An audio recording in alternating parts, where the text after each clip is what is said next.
out IP Vanish in the description below. This is a VPN which you know is obviously going to help all of you guys who are still struggling with that crappy 3 PM blackout that we still have as a rule in England in big 2025. But you guys already know VPNs help you get access to other countries and their networks which are allowed to show the 3 PMs. So if you guys head down in the description or just scan the barcode, which is on the screen here somewhere. If you guys want to scan that, you get up to 83% off with IP Vanish. So go check that out. Link is in the description. Barcode is somewhere around here. Yes, guys, welcome back to Chelsea Fan TV. Welcome back to another episode of 5 Things We Learnt. Today is day 140 as your world champions. You guys already know what to do as soon as you get into the building. Kiss the ring, acknowledge the king. And yeah, sorry for the camera shaking like that. But it is good to be back. It's just a shame that we're not back after a good result. A good performance, not a good result. But I do think a statement has still been sent in spite of this, because the way that Arsenal fans were talking about this fixture was downright embarrassing on their behalf, especially with the way that this result has panned out. Arsenal influencers all around YouTube were talking about how this is going to be a walk in the park. These men thought that they were going to be having another game against Tottenham Hotspur, like we're Tottenham. But you can't help with the delusion of Arsenal fans. Even at their big age, they think that we are going to be playing the same football as Tottenham. They think that they're going to be playing a team with the same mentality as Tottenham. But in reality, you travel down to the home of the world champions and you were lucky to leave with a point. And I'm so pissed off that they've left with a point. And I think the same to a lot of Chelsea fans. I think a lot of us can separate the performance from the result. And we're happy with the performance that the team showed, especially down to 10 men. I'm just so pissed off that they've left with another draw, man. These guys talk about Stamford Bridge like they come here and they win every single season. They haven't won here since 2022, but they keep getting away with it. And it drives me nuts. The Poch season, we literally gifted them 2 goals. The 1-1 draw last season, fair draw, in all honesty. I can't find myself like thinking that we got robbed in any way. This game, not even necessarily we got robbed. But it's another game where I have to talk about the maturity of 10 players and just the stupidity of 1 in Caicedo. Even though I think Caicedo had a great performance before the red, you got the red card and it's the difference between us winning the game and drawing the game. Ultimately, that is on you, and that takes a big impact out of the way your performance is looked. Now, I'm not going to lie about the way that he played. You just got a red card. And ultimately, that's going to be the only moment that people talk about. It's a shame. Before that, all Chelsea. Caicedo was dominating the middle of the park. Same as Reece James.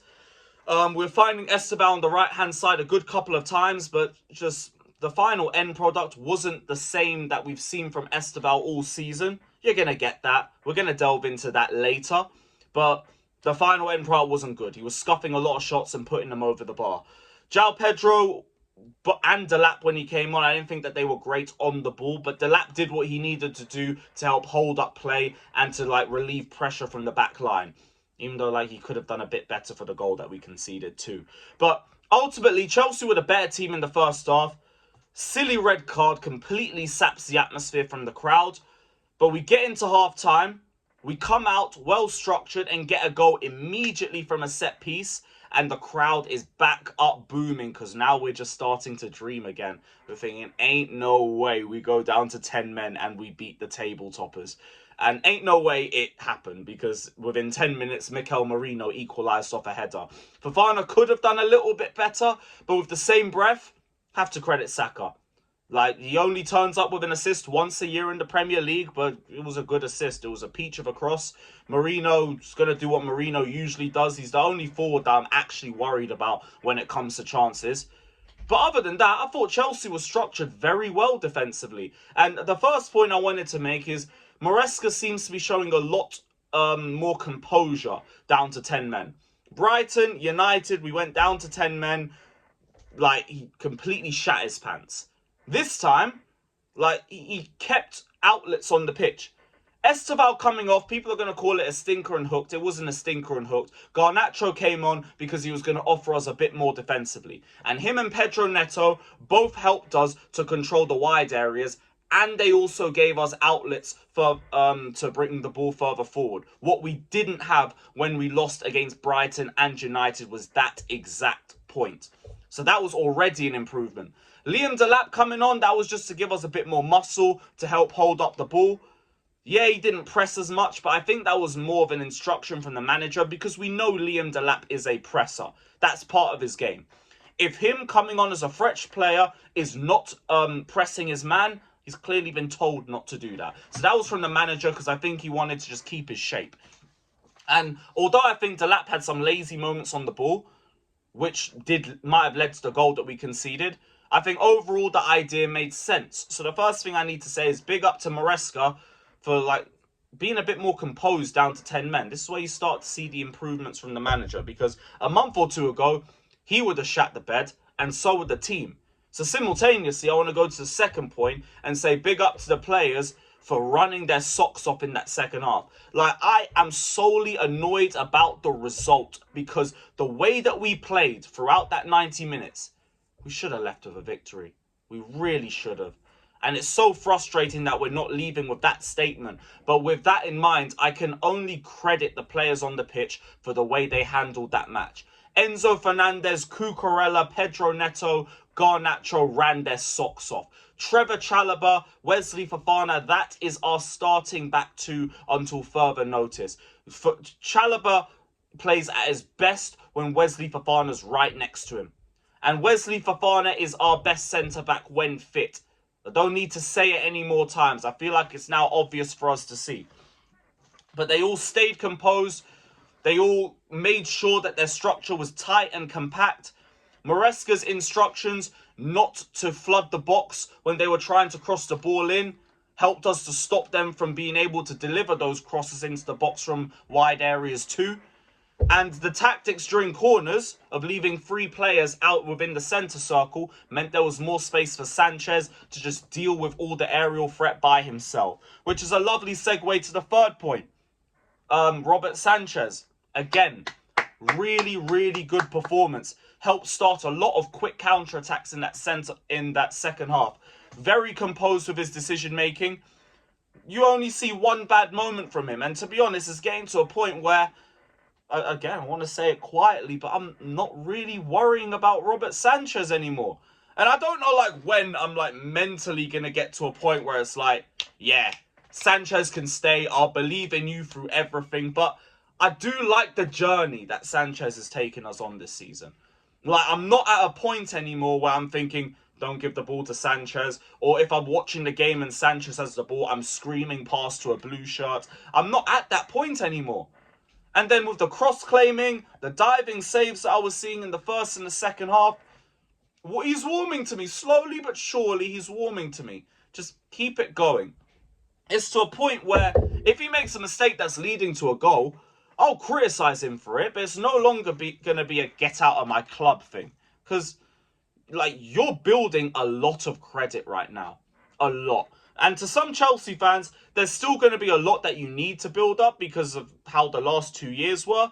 But I'm just not thinking about it or trying to bring that up to the surface. I just want Sanchez to just keep doing what he's doing. And I don't need anything more than that. Just keep going game by game by game. Because then I'm just going to be even more and more assured by him. So shout out to Robert Sanchez.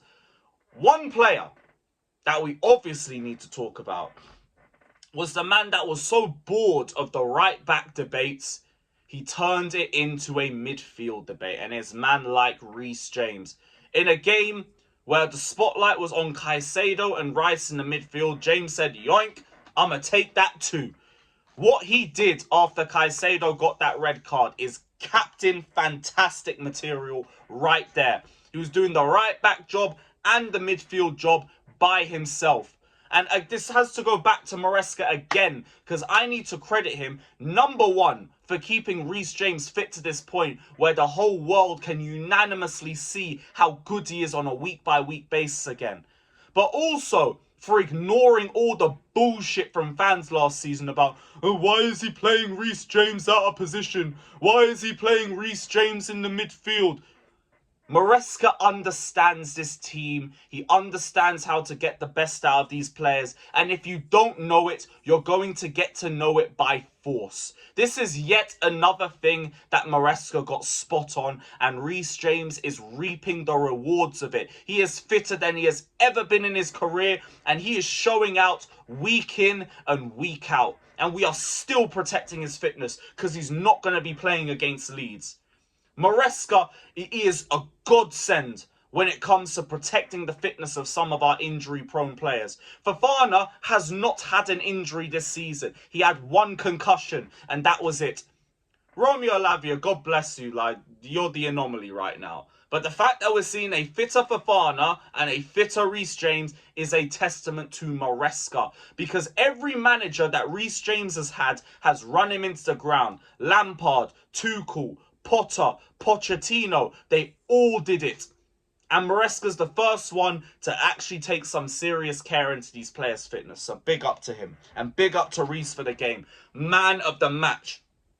Absolutely dominated the Arsenal midfield near single-handedly. I say near because Enzo, you did your thing too. Now the last point. Estevao.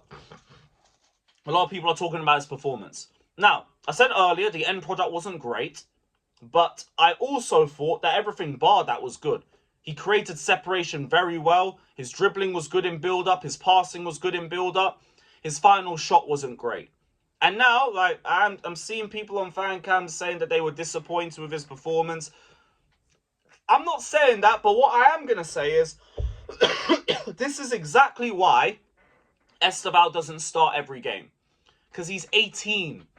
He's still young. He's still acclimatizing and adapting to a new league. And he's going to have these patches of inconsistency in games. Like, he's playing amazing this season. He's been our best forward this season. I hear all of that.